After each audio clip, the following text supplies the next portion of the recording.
Chapter 1. Mallory handed Rosa her empty plate. As usual, dessert was awesome. The food was what kept the mandatory Sunday dinners at her parents' house bearable. Rosa nodded. Though her dark hair was now speckled with gray, her smile still revealed her girlish dimples and laugh crinkles around her bright eyes. "Glad you liked it, Munchkin." Mallory smiled at the maid's use of the pet name after all these years. Rosa went around the table to pick up dessert plates, but Mallory's sister, Vicky, was still working on her key lime pie. Though Mallory missed seeing Haley and Braden, who were with their father today, she was glad Vicky's children weren't present in case things were about to get ugly. "Mom, Dad, there's something I need to tell you." Mallory's stomach churned and her voice was shaky. Her mother set down her wine glass. Mallory was pretty sure she'd seen Rosa fill it 4 times. "What is it?" Her mother raised her eyebrows that seemed to be higher up on her forehead, and the tiny lines of time that feathered from each of her eyes had disappeared as well. Mallory was studying the changes, not sure if she liked them or not, when her mother cleared her throat. "What do you need to tell us, Mallory?" She swallowed hard. "I'm donating one of my kidneys." Her father sat taller, his eyes sharp and assessing. Vicky halted her fork midway to her mouth, glancing back and forth between their parents. Her mother slammed a palm against the table, shaking the dishes that hadn't yet been cleared. "No, we're not going through this again." Mom shook her head as she glared at Mallory. "Mom, I'm an adult, and I've made my decision." Her mother put her empty wine glass on the table, then pointed a finger at her daughter. "I knew this was why you took a job working for that man. This has never been about utilizing your business degree." Mallory looked at her father. "Dad, please tell me you understand why I want to do this." Her father leaned back against his chair and sighed. "Of course I understand, Mallory, but it's a dangerous procedure, and you're our daughter. You need to understand how we feel, too." "I get that, Dad. I really do. But I'm going ahead. I've signed up in a paired kidney exchange program." Mallory's mother blinked her eyes a few times as she raised her chin. "This isn't the only way to help. Do you have any idea how much money I have collected over the years through fundraisers? Money specifically for the Kidney Foundation." "Mom," Mallory sighed, "that's wonderful, but this isn't a problem that you can just throw money at. People have to make real sacrifices to save lives." "Did that Muslim put you up to this?" Her mother looked around for Rosa, then pointed at her glass again. "That is beyond offensive," Mallory glared at her. "I'm going to write that comment off to the wine." "They do all hate us, you know." Vicky eased a piece of pie onto her fork. "We're all infidels to them. They want us all dead." "You don't even know what you're talking about," Mallory said to her sister.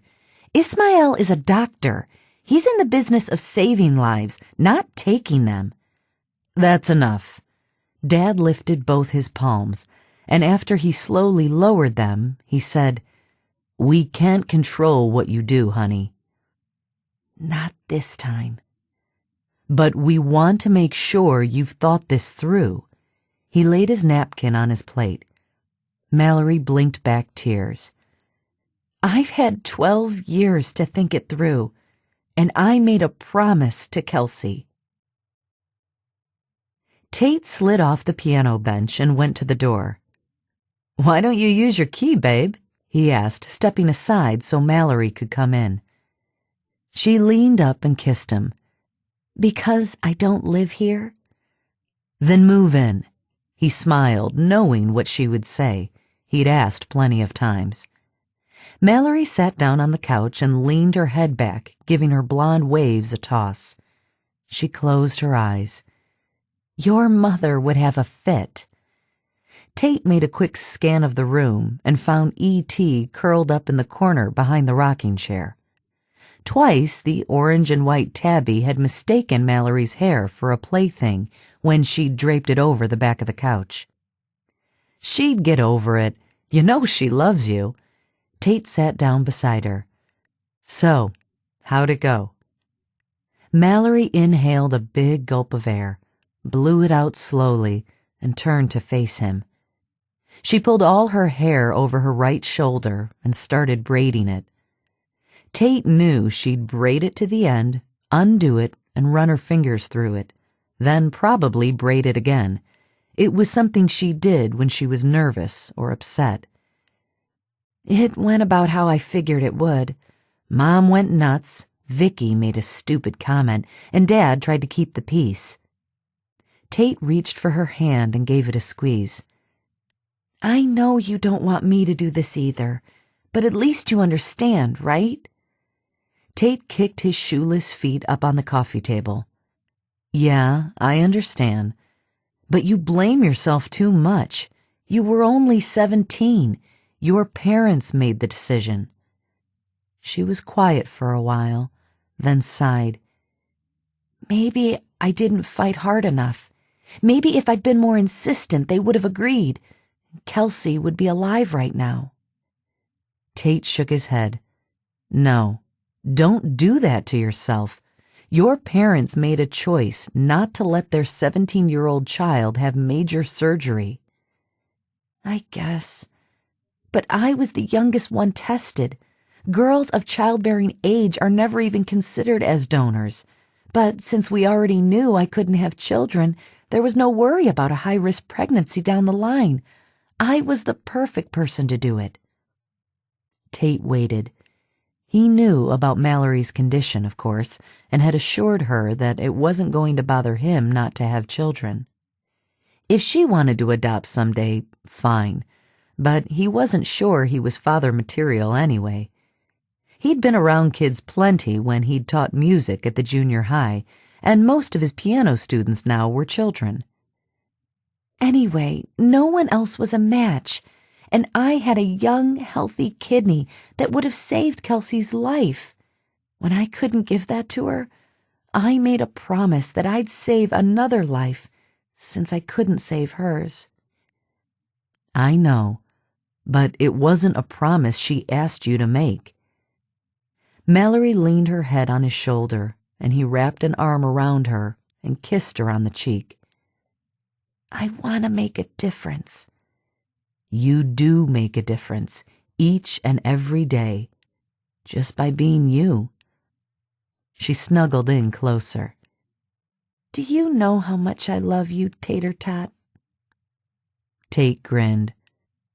You know how I feel about that name. It seemed unmanly not to put up a little resistance. She looked up at him with her big blue eyes and batted her lashes. I think you secretly love it. Tate smiled. Do you now? E.T. padded across the living room floor, stopping to yawn before he continued on to a small bed in the corner. Tate yawned as well. Nap time? I'm guessing you and your mother went to Mass, then to IHOP.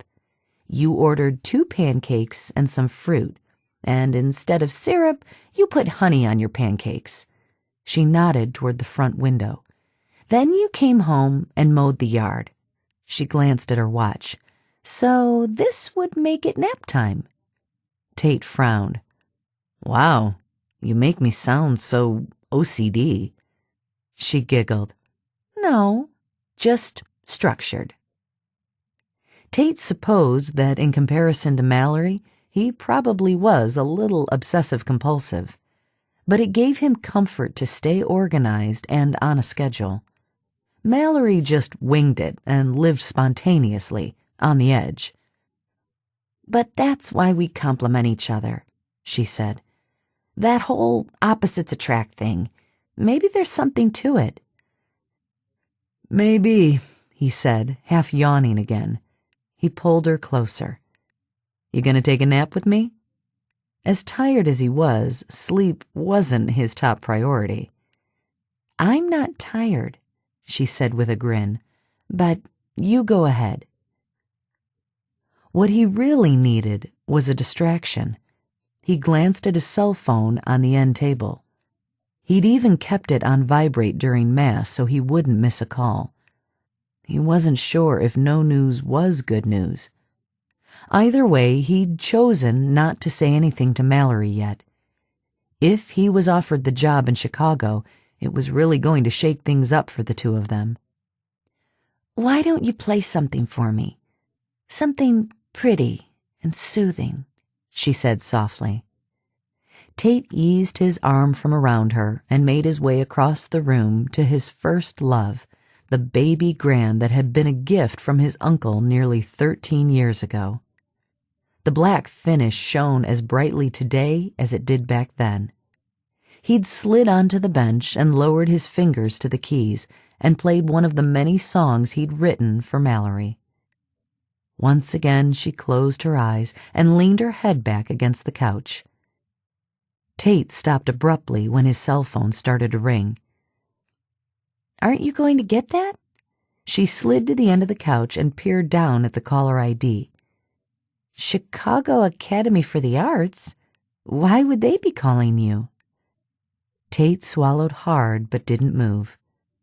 Was calling him on a Sunday afternoon going to be good news or bad?